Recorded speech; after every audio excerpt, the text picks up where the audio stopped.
我是超超，潮汕人，生活在广州，跟我的太太在一起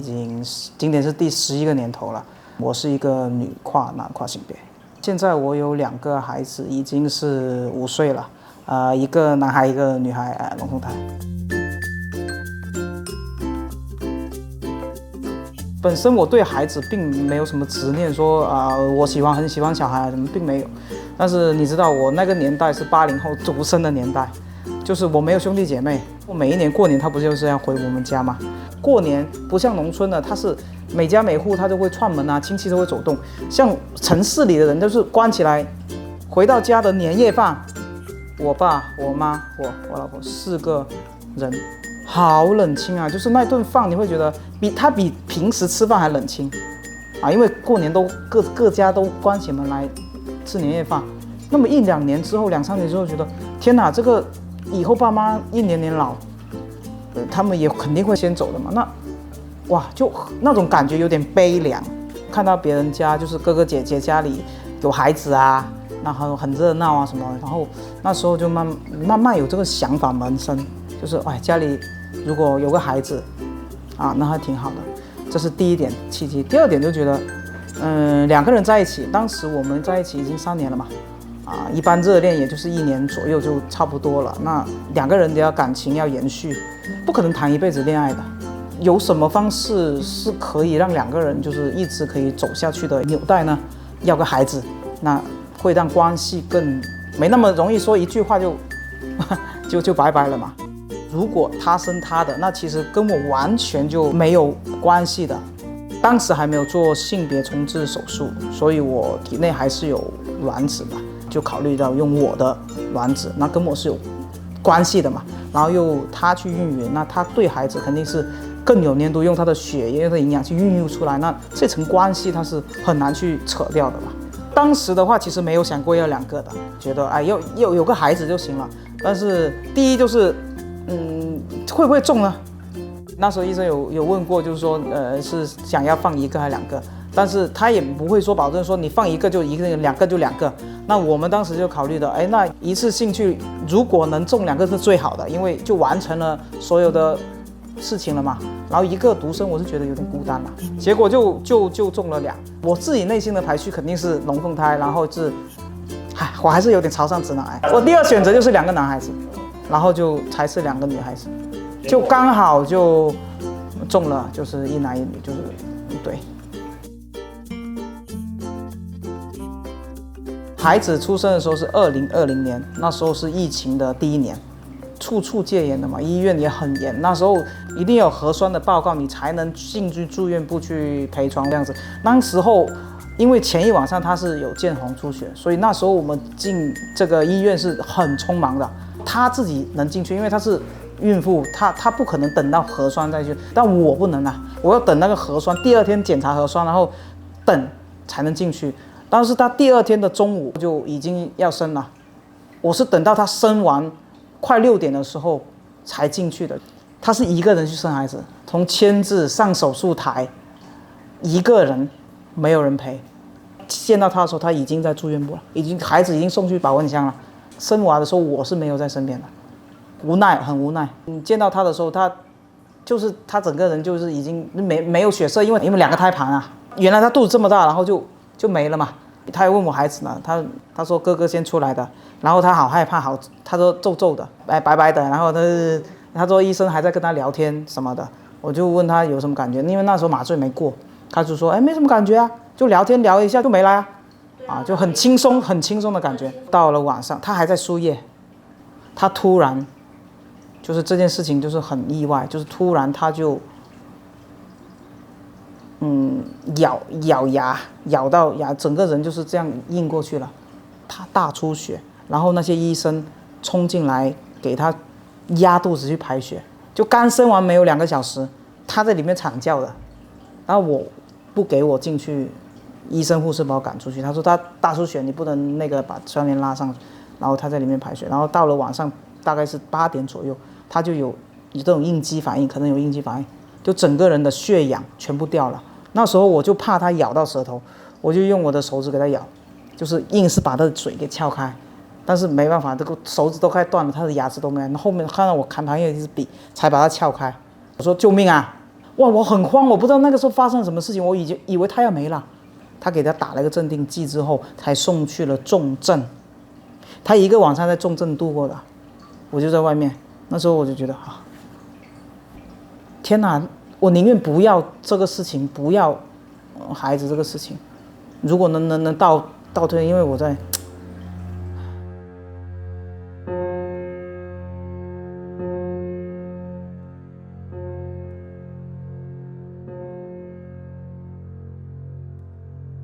孩子从出生到4岁是他跟我妈妈一人一个，没有请阿姨的。有了小孩之后，我是觉得打乱了我们原有的这个生活状态吧。因为本来说白了就我跟他2人世界吧，因为我每一年都会去旅游的，就我们2个很喜欢跟朋友出去旅游，每一年都至少1次。那有了孩子之后，他没抑郁，我抑郁了，因为突然间来了2个小孩，然后我又是在那时候疫情，我的事业其实是直线下降，因为我那个行业它是需要全国出差，链接全国的客户。那时候那3年怎么可能去链接这些东西？所以我的收入，我的事业是这样子，突然这样子，2个嗷嗷待哺的孩子，我不知道未来怎么去抚养，非常非常焦虑。每一天回到家，孩子都是哭的呀，甚至我那时候觉得小孩哭很烦，已经是出现了这种，他哭我就想打，我知道不是他的不对，但是他哭到我想打孩子，你知道吗？就是处于那种很焦虑，但是他不理解，就我们之间的矛盾就开始产生，他觉得我这个人这么变态的，怎么孩子哭我要打孩子？他不理解我所有的这种焦虑交集在一起那种感觉，我开始有很多的关于孩子这个矛盾，他就觉得，哎，我宁愿抱着孩子跳下去，我就感觉你这个怎么做一个爸做成这样子嘛，对我很无语。然后我那时候又控制不住自己的这些，那当时的一个状态嘛。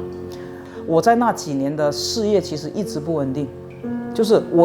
这个行业已经不行了，我要寻求一条路是可以让我重新起航的，我才能保证到我家庭的收入。所以我那几年就是2020、2023年，我都在投资也好，在创业也好，就是我整副心思，其实我没有办法照顾到家庭也好，去怎么样好，我就一门心思的想要赚钱，我又没有给家里带来收入。从照看孩子来讲，我也没办法当成一个好爸爸；从丈夫的情绪价值来讲，我更没办法给到。我都在想要解决经济的问题，因为我觉得经济好了，一切就好了。因为像我们之前一样，有了经济，我觉得我们之间的矛盾其实不太多的。但是没有经济，我觉得什么都是问题。你变了，你都不爱我了，你的时间，你的心思都不在我这里，你就不爱了，就好像这个人没有什么没用。他为什么不理解我？他觉得日子苦也可以过啊。没有物质，我们就省吃俭用一点啊，也可以过啊。你为什么一定要这样子呢？搞得好像后宫起火，鸡飞狗跳。到现在他很记恨我，比如说生日我会忘记，节日什么一些纪念日我会忘记。但我真的觉得我是不是之前太顺了？他刚好卡那个时间很不对，因为如果是在2020年好，我可能会把这个事情滞后，或者是另外一个打算。他又偏偏在2019年去做了这个事情，所以就骑虎难下。有孩子的家庭跟没有孩子的伴侣其实是很不一样的，因为孩子的问题或是家庭的情况的问题，会影响2个人的情感，是一定会的。那可能在我这个很特殊的情况，就很影响。我也会反过来不理解，他是觉得你都不用去外面去挣钱，去想着怎么去养活这个家，就在家带孩子，然后还不理解我，还要就是找架吵，都不理解，你都不理解我的难，我也不理解他在家带孩子的这个也不容易，所以就2个人就会消磨掉很多情感类的东西，我是觉得有消磨掉的。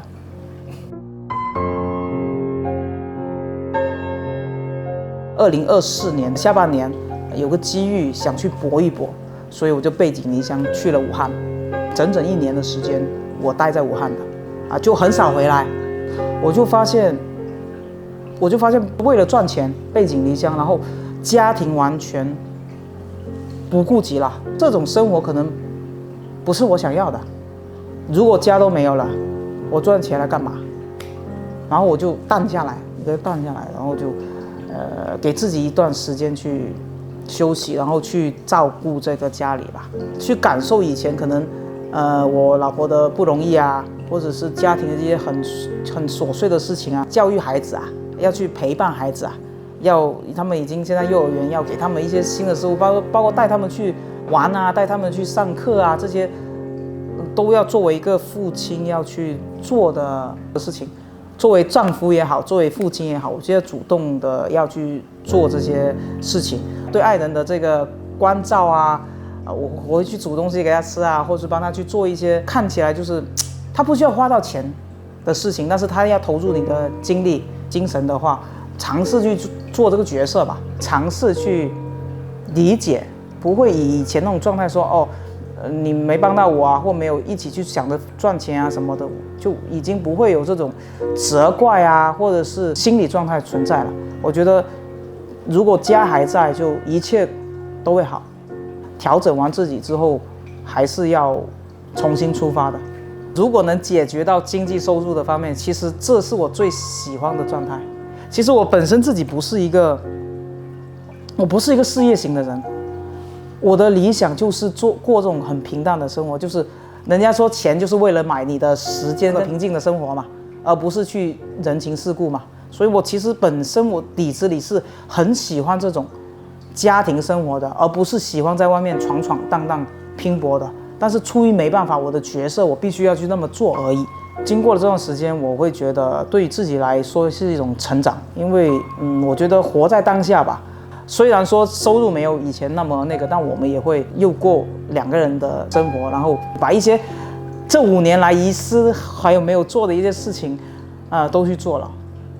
我觉得这是一种不同的感受跟体验吧，就女性生孩子是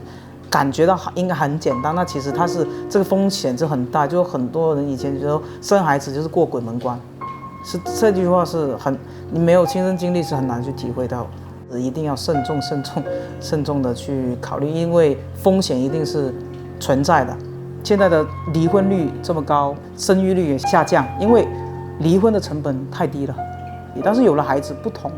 他可能要去牵制的东西很多。有孩子之后，他给你带来的东西就是不一定是完全是好的或正面的，就是它也能让你有一定程度上的成长。就是你人生，你不可能说过的每一个阶段都一样，或是永远就在那个位置。其实孩子，人家说就是来教育你的，他可以让你变成更好或者更有责任的人。我肯定不会让这些事情瞒一辈子，就是我会在他的青春启蒙期，可能他大概也是跟我当年大概有一个性别认知，大概是10岁，现在孩子可能早熟一点，10岁他可能就已经开始发育。我会告诉他这些事情，包括性别，它本身就是多元化的，从生理结构上面它可能只有2种，但是它从自我认同它是很多元的。这方面可能是由我来普及跟疏导，不可能瞒孩子的。家里人我觉得是不可以去隐瞒的。世上没有透不过风的墙，就是无论你怎么隐瞒或怎么遮掩，总有一天它会暴露出来。那个时候孩子会觉得他被欺骗，就是你只要这个事情发生过，你就不可能去隐瞒。所以你不要让孩子有一天是被动知道这个事情，你跟他讲，跟他去陈述这件事情，你对他是坦诚的。我觉得家里人就是孩子是家里人，你一定不要去伤害他，没告诉他你就是骗跟隐瞒。如果我是孩子，某一天不知道什么时候就被知道了，那种感觉是很难受的我不希望他有一天去经历这种痛苦。家是很宽容的一个地方，就是他一定是要有爱。怎么去保护好这个家，坦诚是最基础的。